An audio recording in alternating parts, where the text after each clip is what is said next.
For joining us, I'm Jillian Smuckler. We begin with new information tonight about that crash we first told you about yesterday involving 3 cars near Creswell.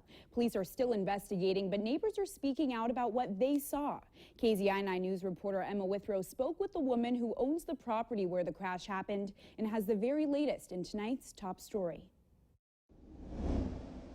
A crash on Camas Swale Road right behind me, right outside of Creswell, left 4 people injured, with one of those patients being a child.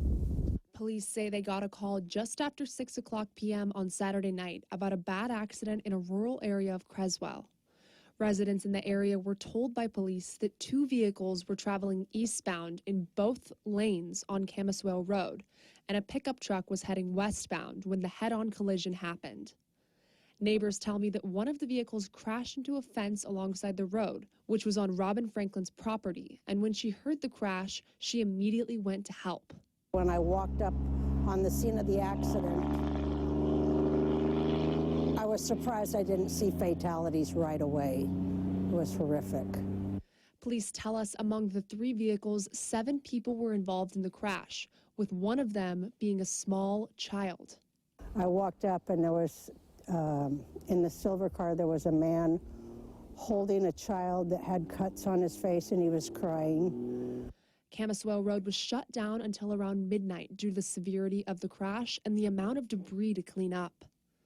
Although the crash is still under investigation, a resident told me that she thought that the drivers traveling eastbound in both lanes were racing. Residents say that the drivers looked like they were in their late 20s and that racing cars on Camas Swale Road has been an issue for years. Robin Franklin said that she can hear the engines revving from the inside of her house throughout the days and nights, and heard it Saturday night before the crash. The conditions of those that were involved in the crash are still unknown, but one resident that arrived at the scene said that one of the drivers looked like he was in really bad shape. And coming up at 6, we'll hear more from residents that got to the scene before first responders. In Creswell, Emma Withrow, KZI 9 News. Thank you, Emma.